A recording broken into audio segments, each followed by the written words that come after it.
नंदनी और श्री कृष्ण परस्पर अंतरात्मा है।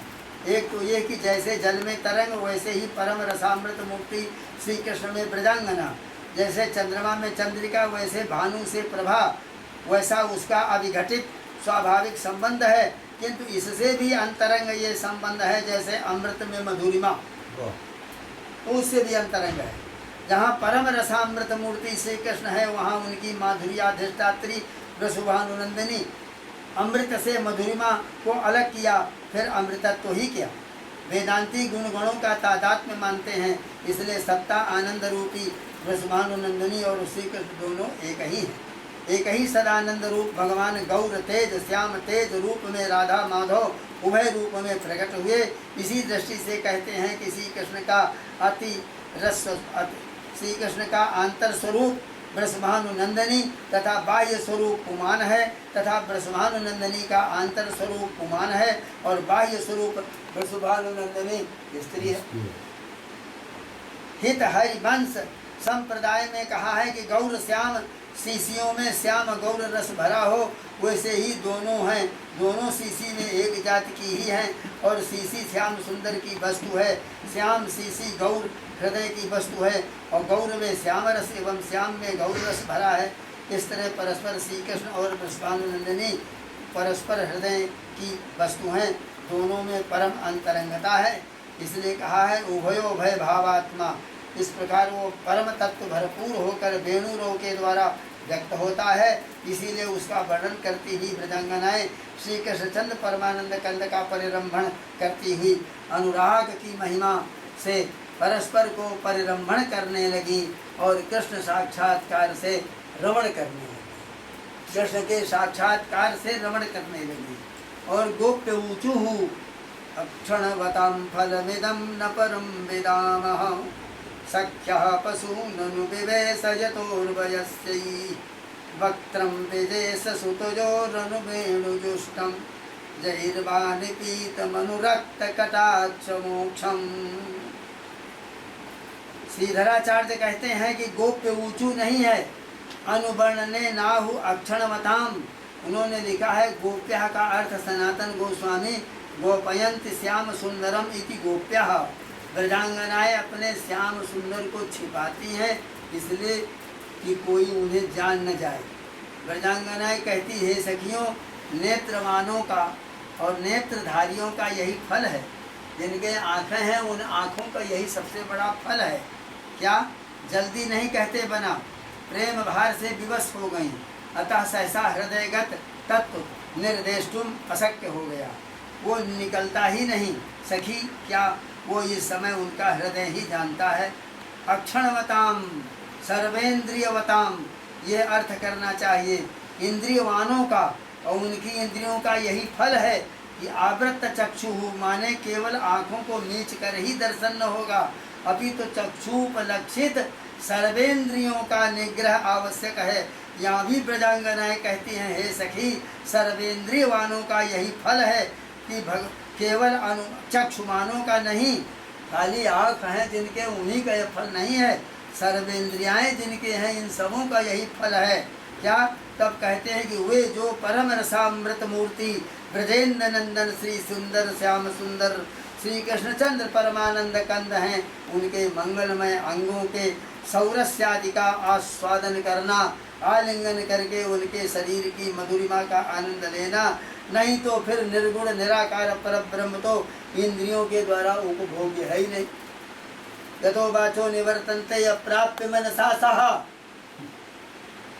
इंद्रियां तो विफल हुई ना, बुद्धिग्राह्य होने पर भी क्या हुआ, महावाक्य जन्य तदाकाराकारित अंतःकरण वृत्ति से स्पर्श किया, निर्वृत्तिक अंतःकरण को भी स्पर्श न मिलेगा, फिर भी मान लो कि उसको मिला पर इंद्रियों को तो नहीं मिला।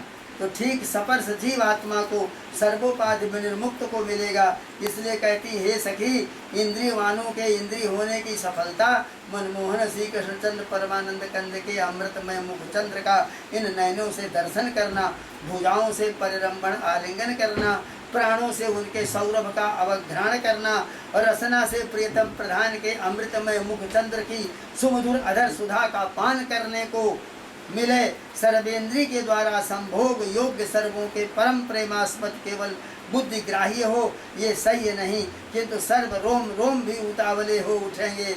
भले ही कैवल्य की कोई स्थिति हो जहाँ इंद्रियों का रोना धोना कुछ नहीं है, परंतु ये वो स्थिति न हो तो पूर्ण आस्वादन सभी को हो, क्योंकि कोई भी तत्व भगवत भी प्रयोग में है। उस एक रोए रोए को भी सुख मिलना चाहिए, उस सत्ता रूप से भी वियुक्त होना, असत स्फूर्ति विहीन निस्फूर्ति नीरस हो जाना कौन चाहेगा? कौन अपने को स्फूर्ति विहीन नीरस सत्ता विहीन होना चाहेगा? इसीलिए कहा है लोके नहीं सब विद्येतो यो न राम मनुव्रता। परम प्रेमी का लक्षण यही है कि जो प्रियतम के वियोग में न रह सके। रुधिर्जुगा जते त्वामपस्थिताम, एक लव निमेष मात्र भी युग कल्प के समान प्रतीत होता है। तो गोपीनाम परमानंदो आसित गोविंद दर्शने क्षणम जुगुसत विभो यासाम जेनो बिना भवतो। ब्रजांगनाओं को श्याम सुंदर के दर्शन में महाकल्प भी क्षण के समान और वियोग में क्षण भी कल्प के समान बीतता था। यही तीव्र ताप है। श्री राम जय राम जय जय राम, श्री राम जय राम जय जय राम, कृष्णचंद्र भगवान की जय जय राम। अच्छा चल रहा है। बहुत जबरदस्त बहुत भजन है। इसी को तो सुनकर तुमको नींद आ गई। नहीं आई। समाधि में चले गए। अरे आँख खोल कर भी सुनना चाहिए था। तुम हम बात पे चले गए, महाराज जी, ये अवगुण पैदा हो गया। अवगुण को दूर करो, महाराज जी इस समाधि तरह नहीं सुनना चाहिए। विषय- बैठ आँखों को खोलो, कान को भी खोलो स्फूर्ति आपने पूरा, लास्ट में हर तरह से। बताया। और रोम रोम प्रयत्न में करो कि हम स्फूर्ति। क्या कह रहे हैं। उसको नहीं समझ में आवे तो फिर पूछो, हम फिर बोलने शुरू करें। ये उसका आप अंगाने लगे नीचे, आंखें नीचे चली गई। हाँ जबरदस्त विवेचन है। बहुत अच्छा विचन है, बहुत अच्छा विचन है। आप आप खाते हो जिस 2 पॉइंट पे आए हैं, चम्मच। अब आज जिस पॉइंट पे छोड़ा है, हाँ। ये कल इस पर आएगा, कल इसका खुलेगा। कल इसका खुल के आएगा मेन। कल खुलेगा। रोम रोम में स्फूर्ति। हाँ? आप बताए लास्ट में रोम रोम में स्फूर्ति। अब जो खुलेगा घर के अब देखिएगा। ना ना नहीं नहीं नमक मत देना, रविवार का व्रत है गुरु जी का। वो कह रहे हैं कि कान को नहीं मिला, नाक को नहीं सुख मिला, हाँ। गला नहीं मिल सका, हड्डियां नहीं उनसे मिल सकी, रोए नहीं मिल सके। अरे तो सभी तो रो रहे हैं, तो सभी को सब परिरम्भण कराओ। हाँ। ये बड़ा अद्भुत विषय निकल गया। बहुत अच्छा निकला। अब जो कल उठेगा, आज जहाँ छोड़ा है आपने, आज जहाँ छोड़ा है कल से बड़ा अच्छा कल इसका expression आएगा। भेद खुलेगा। भेद खुलेगा। विवेचन है ना, जबरदस्त। एक महापुरुष के द्वारा विवेचन इस तरह का नहीं होता। क्या क्या बात है। अरे सांसारिक लोग तो संसार की कथा कहेंगे, गाना बजाना करके और चल पड़ेंगे यहाँ से। जिससे आपको थोड़ा प्रसन्नता हो जाए। वहाँ तो आपको कान में गाना थोड़ा मिल गया, राग का प्रवेश करा दिया और बस बाजा वाद्य का राग का प्रयोग हुआ, बस आप तो उसी राग और वाद्य में रह गए, तत्व के पास तो पहुँचे ही नहीं। तब तो साक्षात्कार विचार से हो रहा है, विवेक से हो रहा है। बिल्कुल सही। बहुत विवेक। जो कह रहे हैं वेदांत में समय का महत्व।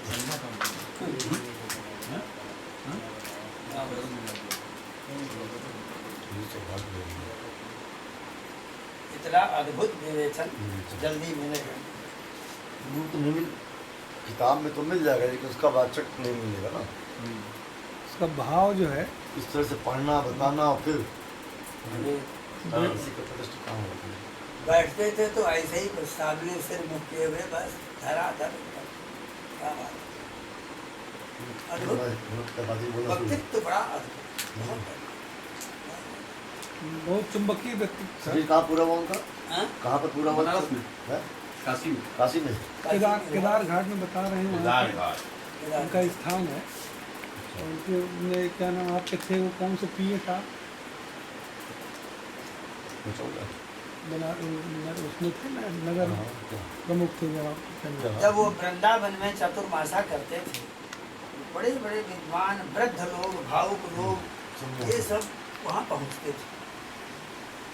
कुछ पुस्तकें वहाँ से महाराज जी के थे केदार घाट से, इधर प्रभु दत्त जी बैठे हुए हैं, अवेलेबल है। सामने अखंडानंद बैठे, प्रभु दत्त जी बैठे हुए हैं, स्वामी रामदेव बड़े वेदांती आचार्य वो बैठे हुए हैं सब।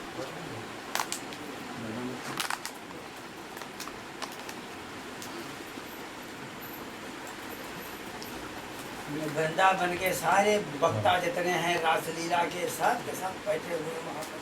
गणपति जी के पास। हाँ, कलकत्ते से आए हुए, बॉम्बे से आए हुए सब एक से एक, कोई टेप कर रहा है, कोई कुछ कर रहा, लाखों की भीड़ होती थी। क्या अद्भुत विषय था। कलकत्ते में बड़ा बाजार में शरीर महाराज जी का पूरा वो कर पाते जी 88 में। 88 ऐसे हुआ है। सुना है ना नाम? हैं? मेरा नाम सुना है ना इसलिए मेरा कह रहा अपने हूँ। क्षेत्र में होते यहीं हैं। पर बाबा कथा के हो समय रही थी। बाबा के समय सुना नाम। हाँ, बाबा भी उनका नाम लेते थे। बाबा खुद बाबा ही नाम लिया करते हाँ, थे। बाबा उनका नाम लेते हाँ, पूजा बच्चा थे। हाँ, करपाती जी महाराज के पास को ले जाओ, या वो उनके पास ले जाकर जब ब्रह्मचारी के बच्चा के पास को ले जाओ। वो थी बाबा बोल देते थे सुनना है वहाँ जाओ, वहाँ जा हाँ, ज्ञान की बात सुनना वहाँ जाओ। सुन वहाँ जा करके क्या समझा करके यहाँ क्या सुनना चाहता ज्ञान है। ज्ञान चाहिए करपात्री जी के पास जाओ, प्रभु दत्त जी के पास जाओ। बाबा कहते थे वो थी पढ़ना है, ब्रह्मचारी पढ़ लो। और किसी का नाम नहीं लेते। दो लोग। ज्ञान के बाद सुनना करपाती जी महाराज एकदम रखा लगे, बच्चा हमारा प्रणाम कहिएगा। हाँ, ऐसे भी कहते थे बच्चा हमारा प्रणाम कहिए।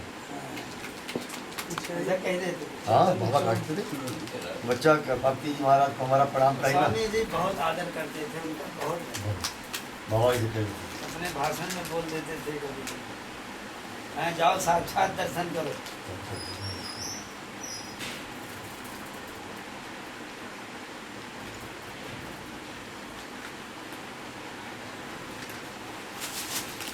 कपा मूर्ति तो श्री राम शर्मा के बारे में बाबा ऐसे कहा करते थे। पंडित श्री राम शर्मा के बारे में हाँ,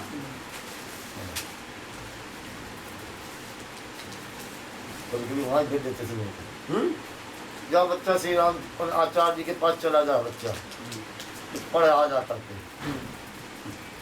पंडित आचार्य श्री राम शर्मा हमारा जो है नेत्र है, करपात्री हमारा हृदय है, प्रज्वल ब्रह्मचारी जो है मेरा ज्ञान है।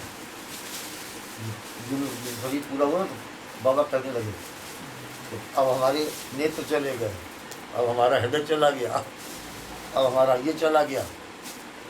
तो आचार्य श्री राम शर्मा पहले चले गए तुमसे, करपात्री पहले चले गए थे।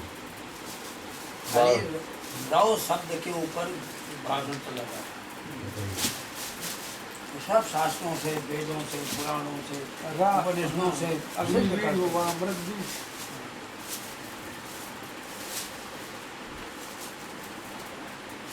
राम का तो उसी महात्मा रामचरित मानस पता नहीं कितनी बार आया है, पूछा गया तो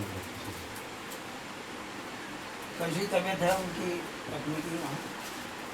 शरद की ना हाँ, अब तो ठीक है। तो ठीक है। हाँ बुखार अभी जब तक इन्फेक्शन ढंग से जोर नहीं होगा, हुआ ये कि यूटीआई में उनके इन्फेक्शन हो गया, और इसके बाद जो कैलाश में ट्रीटमेंट थोड़ा गलत हो गया। इनपुट उसको देते रहे, पानी पिलाते रहे, दवाई पिला, उसकी 8 से सुबह, इसके बावजूद जो उसको सिरप पिलाते रहे मीठा। इसी से अच्छा अब आउटपुट हुआ नहीं, तो वहाँ से लेकर उसको फोर्टिस भगे। लेकिन अब ये कि जिसको इन्फेक्शन चलता रहेगा एकदम कोई नहीं तो बुखार अप डाउन होगा, लेकिन अब 200% खतरे से बाहर है। मैंने बता दिया था उनको, चलो उनके वहाँ पूजा बैठी हुई है पंडित जी को, हमने पंडित जी को कह दिया था। चली गई ना, हैं? गई हम लोग पंडित जी को कह दिया गया था, तो उसका बंद कर दो। हम लोग चल रहा था आपका नहीं, जो आएगी तो वो क्या ऐसी ऐसी बंद कर ऐसी चालू हो जाएगा जो बाद और वो जो ऊपर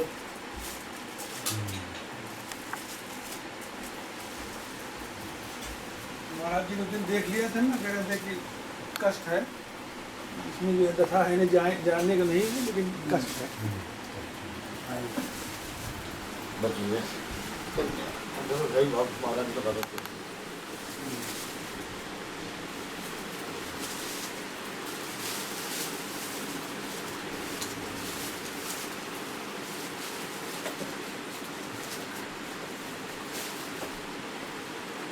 चार्ज हो गया? फिर लगा गड़बड़ है।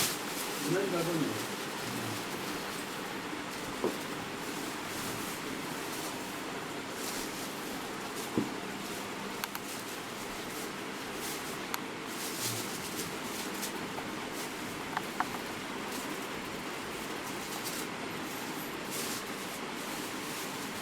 पंकज ये कॉलेज चेंज हो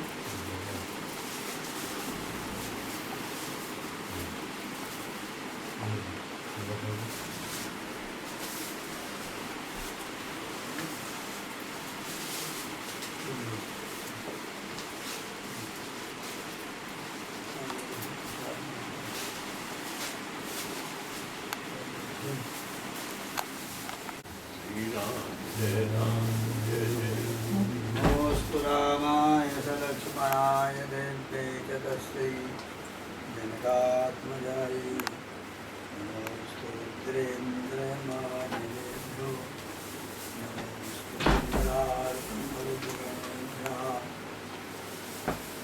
नमः परमहंसास्वाय शरणकमलचरणकरन्दाय भक्तजनमानसंवासाय श्रीरामचन्द्राय कृष्णाय वासुदेवाय हरे परमात्मने कृष्णाय गोविन्दाय नमः।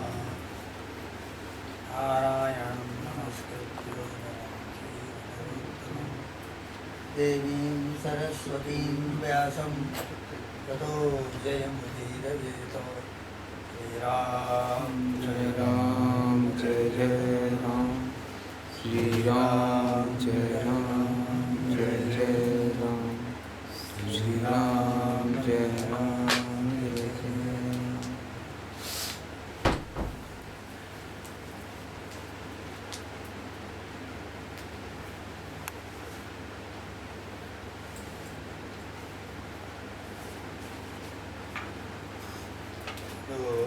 राजः ककुभः करैर्मुखम् प्राच्यावलिं पन्नरुणेन सन्तति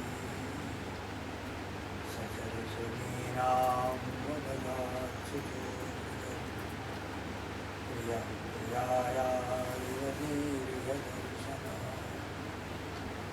वरहापीडं नटवरवपुः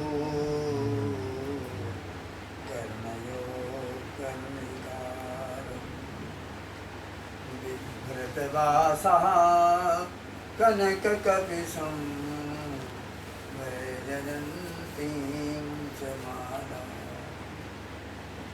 चन्द्रान्वेणो अधरसुधया पूरयन् गोपवृन्दैः वृन्दारण्यं स्वपदरमणं प्राविशतगीतगीतिः।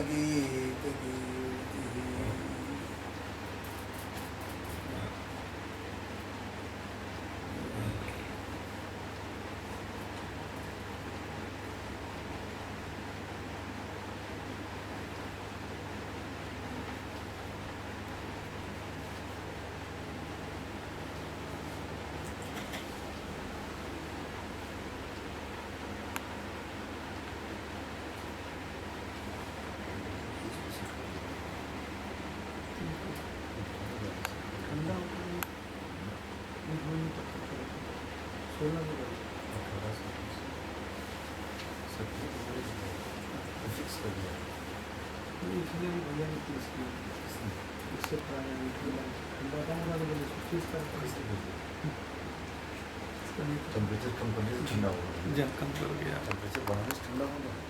नहीं वो सर वो अब आइडिया नहीं है। आइडिया नहीं है सर। कर क्या 16 16 करोड़ ठंडा होगा। आज ये देखो ठंडा कर।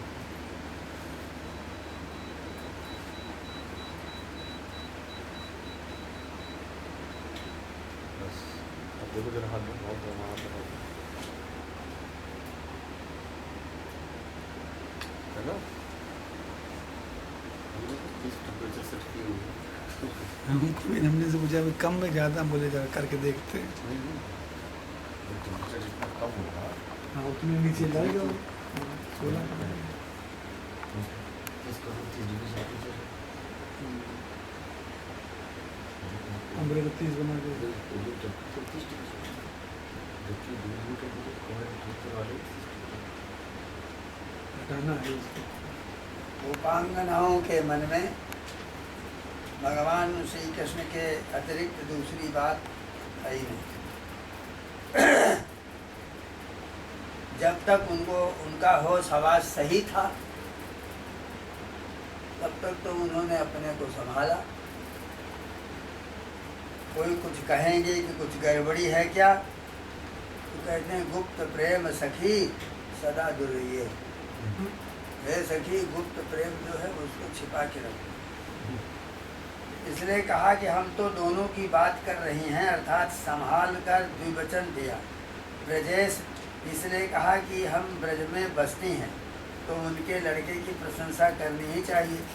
यहाँ तक तो ठीक, पर आगे संभाले समझ न सकी। प्रभु का मुखचंद्र सन्मुख आया, वो तो ब्रजांगनाओं के हृदय के पूर्णानुराग रससार सरोवर से निकलने वाला ही है। जैसे तूफान से सागर उद्वेलित हो उठता है, उसी प्रकार ब्रजांगनाओं को हुआ और वे अपने भावों को संभाल न सकी। यहाँ वल्लभाचार्य जी कहते हैं कि जिन्हें भगवान ने आज दैविक देह, इंद्री, मन, बुद्धि इत्यादि प्रदान किया है, उनके लिए यही परम फल है श्री कृष्णचंद्र के सौंदर्य आदि का आस्वादन करें। जैसे कोई कमल नेत्र पुरुष सदा अंधकार ही में स्थित रहे तो उसके नेत्रों का होना ही निरर्थक है, वैसे ही भगवान ने कृपा कर आज दैविक देहादि को प्रदान किया है। उनसे यदि प्रभु की सुधा का आस्वादन न किया तो वे विफल है। हाँ, यह हो सकता है कि किंचित काल अंधकार में स्थिति हो, पर सर्वदा हो तो नेत्रों का होना न होना बराबर ही है। इस स्थिति को वल्लभाचार्य सर्वात्म भाव कहते हैं, अर्थात देह, इंद्री, मन, बुद्धि, अहंकार आदि विस्मरण हो जाए इनका, तो विस्मरण पूर्वक सर्वत्र श्याम सुंदर का ही दर्शन होना। इस अवस्था में निजी अस्तित्व पृथक नहीं रहता, इसलिए पार्थक्येन श्री कृष्ण प्रभु का भी भान नहीं होता, इसीलिए उनके सुस्वादन का भी भान नहीं रहता, किंतु इसे कदाचित यानी संचारी भाव है। यह भाव सर्वात्म भाव विशेषकर विप्रयोग में मानते हैं, वियोग में इस तरह का भाव होता है। इसी को आंतर रमण भी कहते हैं, अर्थात बाह्य संप्रयोग न होने पर आंतर संप्रयोग होता ही है। इसकी भी बड़ी महिमा है। संगम विरह विकल्पे बरमिह विरहो न संगमस्तस्य। संगम और विरह, इनमें प्रियतम का विरह ही अच्छा है, क्योंकि संगम में प्रियतम एक ही है और विरह में निखिल विश्व ही प्रियतम हो जाता है। जिधर दृष्टि जाए उधर प्रियतम हो, प्रियतम दिखलाई पड़ते हैं, फिर भी इस भाव को सार्वधिक माने तो गड़बड़ हो जाएगा। इसलिए कमल नेत्र पुरुष की उपमा दी कि प्रभु के अधर सुधा का आस्वादन यही परम फल है। ध्यानाभ्यासी लोग अंत में सर्व विस्मरण चाहते हैं। विष्णु पुराण भागवत में जहाँ ध्यान कहा गया है, वहीं सांग सपरिवार सर्वभूषणादि सहित का ध्यान है, किंतु मन तो महाचंचल बेताल है, उसका एक जगह होना ही कठिन है।